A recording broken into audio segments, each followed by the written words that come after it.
Case విచారణ జరుగుతున్నప్పుడు ఆరోపణలు వచ్చిన వారి ఆస్తులను ఎన్ఫోర్స్మెంట్ డైరెక్టరేట్ అటాచ్ చేయడం సర్వసాధారణమని వైసీపీ నేత పార్థసారథి అన్నారు. దీనిపై టీడీపీ రాద్ధాంతం చేయడంలో అర్థం లేదన్నారు.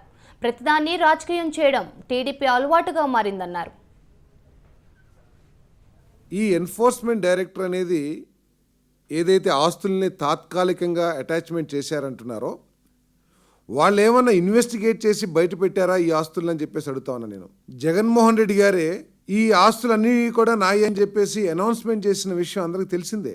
ఎంక్వైరీలో ఒక భాగంగా, ప్రొసీజర్లో ఒక భాగంగా వాళ్ళు అటాచ్మెంట్ చేశారు. అంటే తెలుగుదేశం పార్టీ యొక్క ఉద్దేశం ఏమిటి? తాత్కాలికంగా అటాచ్మెంట్ చేస్తే ఆ ఆస్తులన్నీ కూడా కన్ఫిస్కేట్ అయిపోయినట్టేనా, లేకపోతే ఆస్తులన్నీ ప్రభుత్వానికి సంబంధించినట్టేనా, లేకపోతే ఎంక్వైరీ మీద కోర్టులు కూడా జడ్జిమెంట్ ఇచ్చేసినట్టే అని భావిస్తూ ఉన్నారా? జగన్మోహన్ రెడ్డి గారి మీద ఒక అభియోగం అపనింద వచ్చింది. దాన్ని సిబిఐ ఎంక్వైరీ చేస్తూ ఉంది, ఈడీ కానీ సిబిఐ కానీ. దాన్ని ధైర్యంగా ఎదుర్కొంటున్నారు జగన్మోహన్ రెడ్డి గారు.